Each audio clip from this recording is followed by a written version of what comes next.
광수생각이란 만화에 이런 내용이 있다고 합니다. 시어머니와 사이가 몹시 안 좋은 며느리가 있었습니다. 한 번은 이 며느리에게 전화가 걸려왔습니다.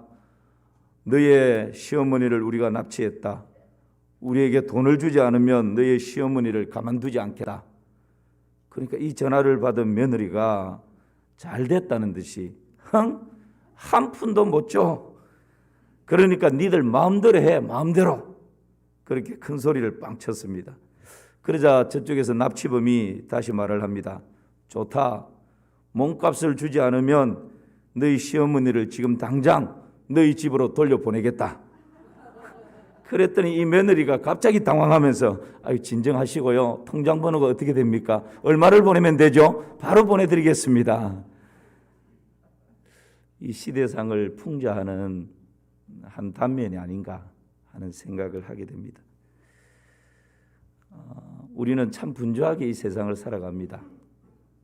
분주하다 보면 삶의 우선순위에서 뒤로 밀리는 것이 효도하는 것, 부모님을 돌아보는 것 아닌가 하는 생각을 해보게 됩니다. 분주하고 바쁘다는 핑계와 이유 때문에 부모님을 돌보고 부모님 찾아뵙고 부모님께 전화 한 통 드리는 것이 계속해서 뒷전으로 밀려가는 시대가 바로 우리가 살고 있는 이 시대가 아닌가 하는 생각을 해봅니다. 여러분 효도하며 삽시다. 다 부모님들만 계셔가지고 다시요. 효도하며 삽시다. 왜 효도해야 합니까? 오늘 세 가지를 같이 나눌 텐데 효도해야 할 이유 첫 번째는 여러 가지가 있을 수 있습니다. 그러나 오늘 나누려고 하는 것은 첫 번째는 효도하라는 것은 하나님의 명령입니다. 두 번째는 시간이 그리 많지 않습니다. 철이 들어서 효도하려고 하면 안 계셔요. 나중에 땅을 치면서 후회하지 말고 살아 계실 때 효도합시다. 세 번째는 이 효도에는 보상이 있기 때문에 꼭 그 보상을 바라는 것은 아니지만 효도할 때 하나님께서 약속하신 무궁무진한 은혜와 복이 있는데 여러분 이거 놓치고 살면 얼마나 아쉬워요. 얼마나 안타까워요. 벌써 이래 어버이 주일날 이런 말씀을 이제 하면 아이고 목사님 저는 해당이 없습니다. 저희 부모님은 안 계신걸요. 벌써 이미 떠나셨어요. 그렇게 생각하시는 분이 있을 것입니다. 그러나 그런 분에게도 오늘 이 말씀은 적용이 됩니다. 왜 그럴까요? 예수님께서 십자가에서 달려 마지막 호흡을 하실 때에 십자가 아래에 있는 그 예수님의 육신의 어머니를 보고 너무 불쌍하게 보이는 거죠. 그래서 예수님 뭐라 말씀하십니까? 사랑하는 제자에게 내 어머니를 부탁한다고. 내 어머니가 너의 어머니라고. 그러므로 여러분 우리 그리스도인에게는 효도라고 하는 것은 꼭 혈육의 부모님뿐만 아니라 지금 바로 우리 옆에 앉아 있고 뒤에 앉아 계시는 우리 교회에 또 이 사회에 부모님의 연령에 이르는 어르신들 그분들을 내 부모님처럼 잘 섬기고 예를 갖추고 공경하는 것 그것도 혈육의 부모님께 효도하는 것으로 같이 여겨주시는 것입니다. 그렇기 때문에 아이고 목사님 저희 부모님 이미 가시고 안 계셔요. 그런 분들에게도 오늘 이 말씀은 그대로 적용이 되는 것입니다. 자, 왜 효도해야 한다고요? 첫 번째는 하나님의 명령이기 때문에 그렇습니다. 우리 골로새서 오늘 본문의 말씀을 다시 한번 봅니다. 시작. 자녀들아 모든 일에 부모에게 순종하라. 이는 주 안에서 기쁘게 하는 것이니라. 모든 일에 부모에게 순종하라 말씀합니다. 어떤 일은 순종하고 어떤 일은 하지 않고 이거는 내가 기분 좋으니까 하고 기분 틀어지면 하지 않고 이게 아니고 모든 일에 부모님께 뭐라고요? 순종하라. 목사님 그럼 부모님이 도둑질 해오라 그러면 그것도 순종해야 됩니까? 항상 또 삐딱하게 이렇게 말하는 사람 있어요. 여기서 모든 일이라고 하는 것은 부모님께 순종하는 것이 하나님께 불순종이 되면 그것은 아닙니다. 이것이 이제 주 안에서 순종하라 범위가 있어요.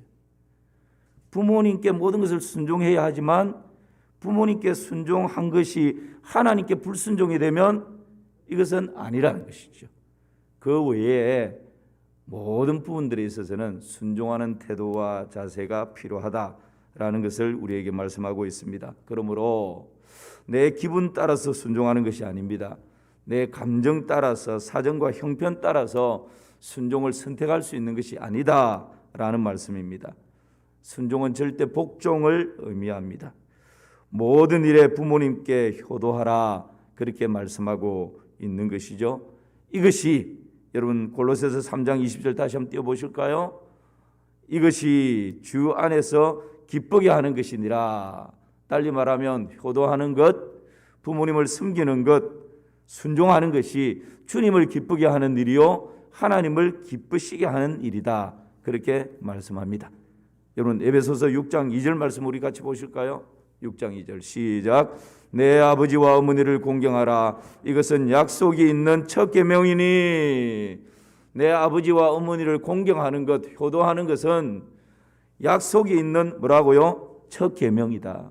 그러니까 효도는 해도 되고 안 해도 되는 선택사항이 아니라 하나님의 계명이요 하나님의 율법이다라고, 신의 법이다라고 그렇게 우리에게 말씀하고 있는 것입니다. 이것은 선택사항이 아니고 의무사항입니다. 효도를 안 하면 안 됩니다. 하나님의 명령입니다. 그래서 십계명을 우리가 내용상으로 크게 두 가지로 구분을 하죠. 1계명부터 몇 계명까지요? 4계명까지. 어떤 관계를 말씀하고 있죠? 하나님과 사람과의 관계를 말씀하고 있는 내용입니다. 그 다음에 5계명, 내 부모를 공경하라부터 해서 10계명까지. 5계명부터 10계명까지는 어떤 내용이죠? 사랑과 사랑과의 관계의 내용입니다. 10계명을 이렇게 크게 1계명에서 4계명까지, 5계명에서 10계명까지 이렇게 구분을 합니다. 그런데 유대인들은 10계명 두 돌판에 이렇게 나누지를 않고 한 돌판에 1계명부터 5계명, 5계명이 뭐라고요? 내 부모를 공경하라라고 하는 이 계명을 하나님과 사람과의 관계에 있는 이 계명에 포함을 시킨다는 거예요. 또 나머지 돌판에 6계명부터 10계명까지를 기록을 하는 것입니다. 왜 그럴까요? 부모 공경이 하나님을 공경하는 것이고 부모님을 사랑하고 부모님을 존중하고 부모님을 섬기는 것이 하나님을 사랑하고 하나님을 존중하고 하나님을 섬기는 것과 동일하게 취급을 하고 있다는 것입니다. 그만큼 부모 공경, 효도를 하나님과 하나님을 섬기는 것 같은 무게 중심을 두고 말씀하고 있다라는 것을 알 수가 있습니다. 여러분 출애굽기 21장 17절 말씀을 같이 보실까요? 시작. 자기의 아비나 어미를 저주하는 자는 반드시 죽일지니라. 어우, 세상에. 아비나 어미를 저주하면 어떻게 하라고요? 죽이라고. 여러분 구약에 지금 하나님의 명령이 너무 엄중합니다. 신명기 21장 말씀을 보실까요? 제가 읽습니다. 사람에게 완악하고 패역한 아들이 있어 그의 아버지의 말이나 그 어머니의 말을 순종하지 아니하고 부모가 징계하여도 순종하지 아니하거든 그의 부모가 그를 끌고 성문에 이르러 그 성읍 장로들에게 나아가서 우리 같이 읽어보겠습니다. 그 성읍의 모든 사람들이 그를 돌로 쳐 죽일지니 이것이 왜 저 혼자 읽고 있죠? 같이 읽어야 되는데 다시 시작. 그를 돌로 쳐 죽일지니 이같이 내가 너희 중에서 악을 제하라. 그리하면 온 이스라엘이 듣고 두려워하리라. 여러분 보십시오. 무서운 말씀입니다. 그 자녀들이 부모를 순종하지 않고 부모에게 대들고 부모에게 반항하고 그렇게 하면 어떻게 하라고요? 쳐 죽여버리라고. 성읍으로 끌고 가서 돌로 쳐서 죽이라고. 여러분 세상 사람들은 기독교에는 효가 없다.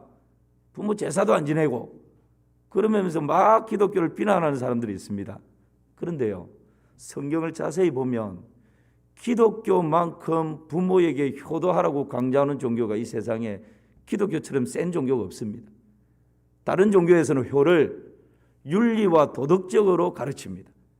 그런데 우리 기독교에서는 하나님께서 부모에게 효도하지 않냐? 순종하지 않냐? 반항하고 대드냐? 성문으로 끌고 가서 사람들이 돌로 쳐서 그 자한테 죽여버리라고. 여러분, 생명과 직결될 정도로 효도에 대해서 아주 강하게 세게 말하고 있는 이 다른 종교에서 이런 가르침이 어디 있습니까? 그 정도로 부모 공경, 순종, 효도에 대해서 아주 강력하게 가르치고 명령하고 있다는 거예요. 교훈이 아니고 가르침이 아니고 하나님의 명령입니다. 명령은 어떻게 해야 되죠? 복종하는 것입니다. 복종. 군대에서 명령에 불복종하면 전시에는 총살입니다. 그럼 바로 죽여버립니다. 그만큼 하나님의 명령에 대해서 우리가 경각심을 가질 필요가 있는 것이지. 여러분 레위기 24장 16절 말씀 보실까요? 레위기 24장 16절 같이 읽겠습니다. 여호와의 이름을 모독하면 그를 반드시 죽일지니 온 회중이 돌로 그를 칠 것이니라. 거류민이든지 본토인이든지 여호와의 이름을 모독하면 그를 죽일지니라. 그러니까 부모에게 불순종하고 반항하고 불효하는 자를 그냥 돌로 쳐 죽이라고 하는 것과 오늘 레위기 말씀 보니까 하나님의 이름을 모독하면 그를 반드시 회중이 돌로 치어서 죽이라고 같이 취급을 하고 있다는 겁니다. 그러니까 여러분 부모님에게 주어져 있는 권위는 하나님께서 허락하신 권위이고 부모님은 하나님을 대리하고 있는 대리자다라고 그 정도로 권위가 있다라는 것. 그리고 부모님을 회방하는 것을 하나님을 회방하는 것으로, 부모님을 무시하는 것을 하나님을 무시하는 것으로, 부모님께 불순종하는 것을 하나님께 불순종하는 것으로 그렇게 여러분 취급을 하고 있다라는 것입니다. 그러므로 부모 공경을 얼마나 강조하고 있는지 모릅니다. 여러분 잠언 23장 22절 말씀을 같이 보실까요? 시작. 너를 낳은 아비에게 청종하고 내 늙은 어미를 경히 여기지 말지니라. 그 다음에 잠언 23장 25절 말씀도 같이 보실까요? 시작. 내 부모를 즐겁게 하며 너를 낳은 어미를 기쁘게 하라. 여러분 왜 효도해야 합니까? 첫 번째는 누구의 명령이기 때문에요? 하나님의 명령이기 때문에. 오늘 자녀분들은 오늘 설교가 목사님 공갈치는 것처럼 협박하는 것처럼 마음이 무겁습니다. 그럴 수 있습니다. 그러나 효도는 우리 자녀들에게 있어서 선택사항이 아니라 누구의 준엄한 명령요? 하나님의 준엄한 명령이다. 이것을 잊지 않으시기를 주님의 이름으로 축복합니다. 이 명령에 순종함으로 하나님을 기쁘시게 부모님을 기쁘시게 해드리는 우리 성도님들 다 되시기를 주님의 이름으로 축원합니다. 두 번째는 왜 효도해야 합니까? 시간이 없기 때문에. 에베소서 6장 2절 말씀을 다시 한번 보실까요? 시작. 내 아버지와 어머니를 공경하라. 이것은 약속이 있는 첫 계명이니 하나님께서 내 부모를 아버지와 어머니를 뭐하라고요? 공경하라. 다른 말로 하면 효도하라 이 말입니다. 카베드라고 하는 이 원어의 의미는 가장 무겁게 여긴다라는 의미입니다. 유대인들은 사람의 장기 중에서 가장 무겁게 여기고 생명의 중심이 되는 것을 간이라고 생각했습니다. 간. 요즘은 의학이 발달하다 보니까 뭐 뇌라든지 심장이라든지 이렇게 다 생각하지 않습니까? 또 실제가 그러하고. 그런데 유대인들은 간이 가장 크고 무겁고 이 장기가 우리 생명의 중심이다라고 그렇게 여겼던 것이죠. 그래서 공경이라고 하는 것은 원어적인 의미는 가장 무겁고 생명의 중심이 된다라는 의미입니다. 그러니까 내 삶에서 가장 무게 중심을 두고 가장 가치 있게 여기는 일, 그리고 내 삶에 있어서 생명의 중심이 될 만큼 중요하게 여기는 일, 그것이 부모 공경이다라는 거예요. 이것이 공경이라고 하는 의미입니다. 없어서는 안 될 가장 소중한 것, 이게 여러분 공경, 부모 공경이라는 거예요. 내적으로는 부모를 가장 가치 있는 분으로 인정하는 것이고, 외적으로는 그 가치 있다라고 내적으로 인정한 것을 부드럽게 또 말을 통해서든지 물질을 통해서든지 그렇게 실제로 가치 있는 분으로 내면으로 인정했기 때문에 외적으로는 실제로 그렇게 적용해서 살아가는 것, 이것이 부모 공경입니다. 요즘 자녀들이 부모님을 정말 이렇게 생명의 중심으로 여기고 있는지, 효도를 삶의 중심에 두고 있는지, 부모 공경을 가장 가치 있는 삶의 우선순위에 두고 있는지, 저부터 시작해서 우리가 다시 한번 오늘 어버이 주일을 맞이해서 우리 자신들을 한번 돌아보면 좋겠습니다. 어느 날 어떤 시어머니가 우연히 며느리와 아들이 방 안에서 서로 대화하는 소리를 문 밖에서 이렇게 듣게 되었어요. 며느리가 아들에게 묻습니다. 여보, 당신은 이 세상에서 누가 제일 좋아? 아들은 서슴지 않고 답을 합니다. 그야 물론 당신이지. 어머니는 이 이야기를 들으면서 가정이 화평하기 위해서 당연히 그렇게 해야지. 내 아들 잘하고 있구나. 며느리가 또 묻습니다. 그 다음은 누가 제일 좋아? 어머니는 아들이 혹시 우리 어머니라고 말하지 않을까 하는 조금의 기대를 가지고 귀를 쫑긋 기울였습니다. 그랬더니 아들 입에서 나오는 말은 그 다음은 귀염둥이 우리 딸이지 그러는 거예요. 조금 실망스러웠지만 자기 새끼가 중요하지. 그러면서 또 넘어갑니다. 대화가 계속됩니다. 또 그 며느리가 아들에게 묻습니다. 세 번째는 누가 좋아? 그랬더니만 기다렸다는 듯이 그야 당신을 낳아주신 장모님이지. 그러는 여기까지 듣다가 너무 서운했습니다. 많이 서운했습니다. 그 다음에 또 며느리가 아들에게 또 물어요. 그쯤 하고 말았으면 됐을 텐데 아들에게 또 묻습니다. 그럼 그 다음에는 누가 좋아?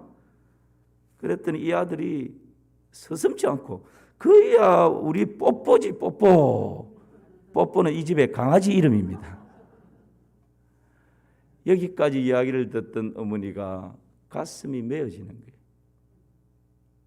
한평생 고생하고 희생해서 길러놨더니 이 어머니 생각을 그 집에 키우는 강아지보다도 못하게 여긴다라는 그 마음 때문에 가슴이 메어지고 무너지고 눈물이 콱 쏟아지는 것을 근근히 참으면서 그 어머니 방으로 들어갔다는 그런 얘기가 있습니다. 여러분, 때로는 우리의 모습들이 이러지는 않은지요. 자녀들 때문에 효도가 밀리고, 직장 때문에 부모님 돌아보는 것이 밀리고, 친구 때문에 부모님이 뒷전이 되고, 공부 때문에 뒤로 밀리고, 내 취미생활은 꼭꼭 챙기면서 부모님 한번 찾아뵙는 것은 명절이나 돼야, 어버이날이나 돼야 1년에 2차례 찾아뵙는 것으로 돈 때문에 밀리고, 이것 때문에 밀리고, 저것 때문에 밀리고, 그러다가 정작 철이 들고 나면 어머니는 가시가 없는 거예요. 심지어는 집에 키우는 강아지 때문에 밀리는, 여러분, 이것이 그냥 우리가 웃고 지나갈 일이 아닙니다. 요즘 우리가 살아가는 지금 이 시대가 그렇지 않습니까? 집에 키우는 애완견에 대해서는 애지중지하는데 정작 섬겨야 될 부모님에 대해서는 그 강아지 뒤로 밀려버리는 우선순위가, 그런 경우들이 허다하다라는 것을 우리 자신들을 한번 돌아봐야 될 그런 때가 아닌가 싶습니다. 10계명 중에 내 부모를 공경하라는 이 5계명만이 가지는 특징이 있습니다. 그게 뭡니까? 그렇죠. 시간이 한정되어 있다는 거예요. 다른 계명은요, 내가 어겼다, 지키지 못했다, 실수했다, 그러면 하나님 앞에 회개하고 돌아올 수 있는 기회가 있어요. 거짓말했다? 내가 언젠가 하나님 앞에 잘못했습니다, 용서해 주세요, 돌아오면 돼요. 근데 여러분, 부모 공경은 내가 이제 좀 철이 들고 좀 이제 인격이 성숙해서 부모님 잘 섬겨야지 하고 마음을 돌이켰는데 부모님은 이미 안 계신 거예요. 여러분, 이 5계명에는 시간적인 시간이 한정되어 있다는 것, 이것을 우리가 잊어서는 안 됩니다. 그래서 부모님이 살아계실 때 여러분 좀 더 잘해드려야 합니다. 마음으로 공경하고 싶어도 공경할 수 없는 때가 곧 오게 된다는 거예요. 목 놓아 불러보고 싶어도 부를 수 없는 때가 곧 올 수 있다는 것입니다. 맛있는 것 좀 사드리고 싶지만 이미 이빨이 없어지기도 하고 이미 계시지 않아서 진수성찬을 차려놔도 드시지 못하는 때가 있다는 거예요. 여러분, 돌아가시고 나서 진수성찬 차려놓으면 뭐합니까? 이제는 용돈 좀 두둑히 드리고 싶은데 이미 그때 되면 부모님이 내 곁에 계시지 않는다는 거예요. 이게 여러분, 내 부모를 공경하라는 5계명의 특징 아닙니까? 그러므로 다른 계명들은 좀 시간을 두고 생각한다 할지라도 부모 공경에 대한, 효도에 대한 이 계명은 시간을 다투는 것입니다. 우리에게 주어져 있는 이 시간대에 사랑하는 부모님들, 살아생전에 더 잘 섬기시는, 효도하시는 그런 우리 모든 성도님들 되시기를 주님의 이름으로 축원합니다. 어머니 학교에서 한 여집사님이 먼저 하늘나라에 가신 아버지께 쓴 편지입니다. 여러분 한번 들어보십시오. 불러보고 싶은 이름, 천국에 계신 아버님께. 아버지, 이렇게 불러본 지도 벌써 7년이 되었네요. 지금 이 시간 너무너무 보고 싶습니다. 이제 막 펜을 들었는데 벌써 코끝이 찡해오고 눈물이 나려 합니다. 아버지 떠나시기 며칠 전에 우리 딸 잘 되는 거 보고 가야 할 텐데 하시며 마지막까지 저를 걱정하셨다는 말씀 듣고 많이 울었습니다. 너무나 죄송했어요. 아버지 몸져 누우시고 이제 치료를 포기해야겠다며 하늘나라 가실 준비를 하시는지도 모르고 저는 먹고 사는 데만 급급해서 찾아뵙지도 못하고 결국 떠나시기 전날 병원에서 뼈만 앙상하게 남은 아버지의 모습을 뵙고 얼마나 후회했는지 모릅니다. 말은 못했지만 아버지께 마음속으로 용서를 빌었어요. 알고 계셨죠? 아버지, 저 요즘 신앙생활 잘하고 있어요. 아버지가 원하셨던 참된 신앙생활을 다시 시작했어요. 아직은 많이 부족해서 어려움 점도 있지만 기도하면서 믿음으로 이겨나갈 거예요. 아버지도 절 위해 많이 기도해 주세요. 아버지가 세상 떠나시기 전에 어머니가 꼭 듣고 싶은 말이 있었는데 해 주시지 않아서 많이 섭섭하셨대요. 그러니 꿈속에라도 한번 나타나셔서 위로해 주세요. 그리고 내 만나 살면서 고생 많이 했대이. 내 먼저 천국에 가 있을게. 거기도 우리 딸이 둘이나 안 있나. 걔들 만나면 당신 소식도 전하고 같이 있을 테니까 아프지 말고 건강하게 살다가 천천히 와. 사랑했대이 하고 꼭 한번 위로해 주세요. 아버지, 오늘은 아버지께 편지를 쓰고 내일은 어머니께 편지를 쓸 거예요. 지금 이렇게 따로따로 쓰지만 머지않아 부모님 전상서하고 같이 쓸 때가 오겠죠. 그때까지 어머니께 최선을 다할게요. 외롭지 않으시게 아버지 목까지 다 챙겨드릴게요. 천국에서 다시 배울 때까지 보고 싶은 아버지 편히 쉬세요. 큰딸 올림. 실제 어머니 학교에서 있었던 편지 내용입니다. 우리도 부모님 떠나신 다음에 후회하지 말고 오늘이 마지막이라는 심정으로 부모님 살아계실 때 효도를 다하는 그런 은혜가 있기를 주님의 이름으로 축원합니다. 여러분, 왜 효도해야 합니까? 첫 번째는 하나님의 명령이기 때문이고, 두 번째는 우리에게 시간이 그렇게 많지 않기 때문에, 사실은 부모님께 시간이 그렇게 많지 않기 때문이고, 마지막 세 번째는 복이 있기 때문에 그렇습니다.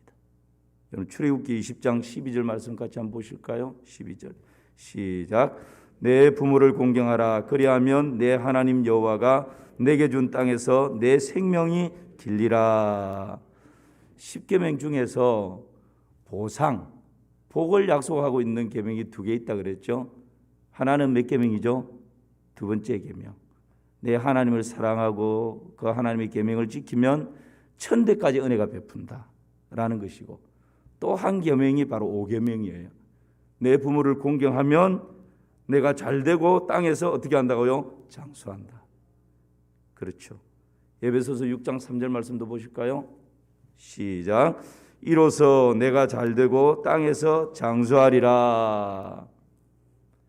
부모님을 공경하고 효도할 때 2가지 복을 약속하시는데 잘 된다는 거예요. 그 다음에 2번째는 뭐라고요? 장수한다는 겁니다. 그러니까 이 잘 된다라고 하는 것은 만사가 형통하다, 거침이 없다, 막힘이 없다, 뭐 이제 이런 뜻입니다. 부모님께 효도하고 부모님을 잘 섬기면 만사가 형통하고 거침이 없고 막힘이 없는 그런 은혜가 있다는 거예요. 혹 여러분 중에 하는 일마다 자꾸 막힙니까? 뭔가 계획하고 하려고 그러면 자꾸 불통입니까?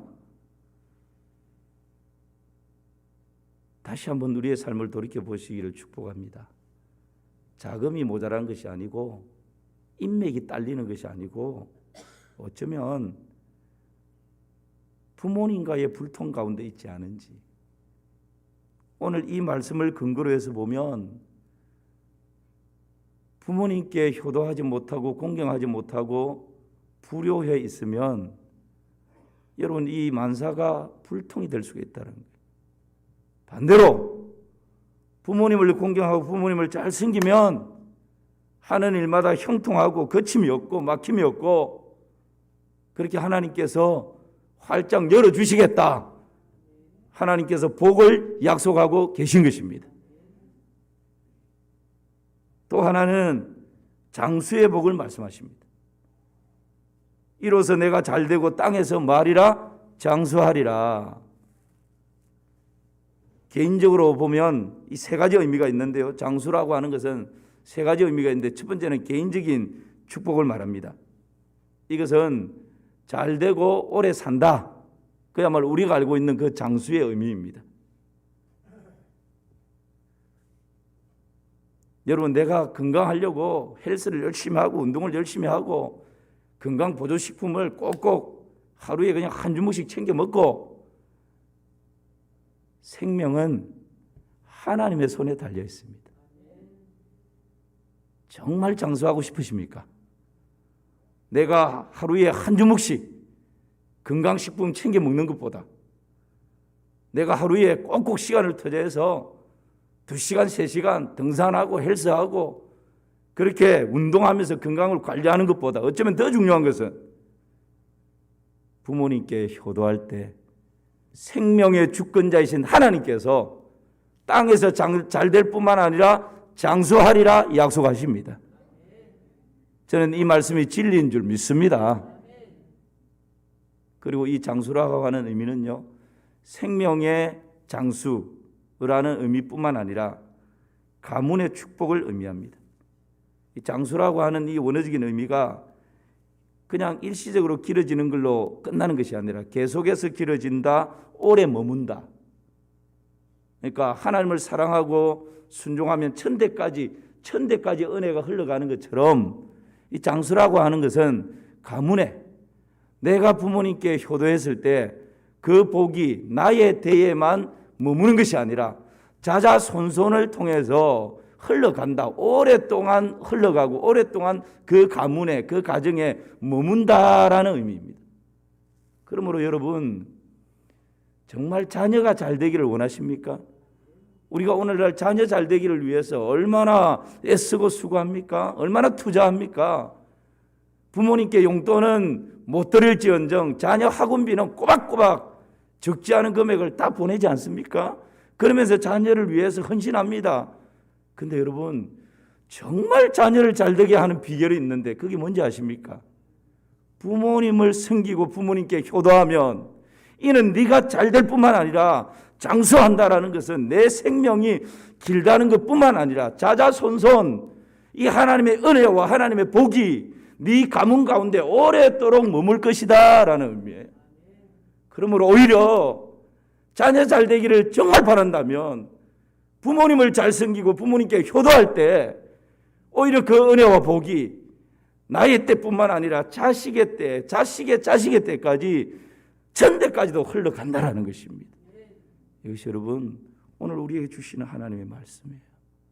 그러므로 우리의 생각을 좀 바꿔야 합니다. 자녀를 잘 키우고 양육해야 될 그런 부모로서의 의무가 있지만 정말 그 자녀가 잘 되게 하기 위해서 내 부모님을 잘 섬기고 효도할 때 하나님께서 우리 자녀들 가운데도 그런 은혜와 복을 주시는 것입니다. 나아가서 이 장수라고 하는 것은요, 사회적 국가적 흥왕케 된다라는 의미가 있습니다. 국군이 계속해서 흥왕해 간다, 그런 의미가 있다는 말이죠. 그러므로 사회가 안정되고 잘 되기 위해서는 그 사회에서 웃어른들을 잘 공경해야 합니다. 교회가 안정적이고 부흥되기 위해서는 우리 교회 안에 계신 어르신들을 마음을 다해서 우리 모두가 잘 섬기고 그렇게 내 부모님처럼 공경하고 받들어야 되는 것입니다. 나아가서 이 국가가 여러분 흥왕케 되고 진흥케 되기 위해서 국방을 튼튼히 하고 경제를 살려야 하지만 여러분 우리가 경험했지 않습니까? 하루아침에 IMF 같은 거 오면요 경제대국이 무너질 수도 있어요. 저 북한에 핵단추 하나 눌러버리면 끝나버릴 수 있어요. 정말 이 나라가 국운이 흥왕케 되는 그 비결을 하나님께서 우리에게 말씀해 주시는데 그건 뭡니까? 부모님께 효도하고 부모님을 잘 섬길 때 장수라고 하는 것은 개인적인 장수뿐만 아니라 가문이 흥왕케 되고 국가가 어른들을 부모님들을 잘 섬기는 그런 정책들을 펼쳐나가면 한 나라와 한 국가가 국운이 흥왕케 되는 그런 은혜가 있다 말씀하시는 것입니다. 그러므로 저는 우리나라 정책에 부모님을 잘 섬기는 정책들이 더 아름답게 펼쳐져야 된다라고 그것이 성경적인 정책이라고 굳게 믿고 있습니다. 그럴 때 하나님께서 이 나라 이 민족을 붙들어 주시는 것입니다. 오늘 말씀을 마무리하겠습니다. 여러분 왜 효도해야 합니까? 첫 번째는 뭐 때문에요? 하나님의 명령이기 때문에 하나님의 준엄한 명령이기 때문에 효도해야 합니다. 두 번째는 뭐 때문에요? 시간이 없기 때문에 다른 계명은 좀 시간 지나서 내가 돌이키면 돼요. 기회가 있어요. 그런데 이 효도는 시간 지나버리고 나면 부모님 떠나고 나면 통곡함의 후에도 그때는 소용이 없어요. 그렇기 때문에 효도해야 합니다. 세 번째는 뭐라고요? 복이 있기 때문에 진정한 복, 땅에서 잘 되고 장수케 되는 이 장수의 세 가지 비결은 뭐라 그랬죠? 개인이 생명이 길어지는 것뿐만 아니고 장수는 한 가문이 자자손손이 잘 되는 복이고 나아가서는 나라와 민족이 흥왕케 되는 그런 복이 바로 이 장수의 의미다라고 말씀을 드렸습니다.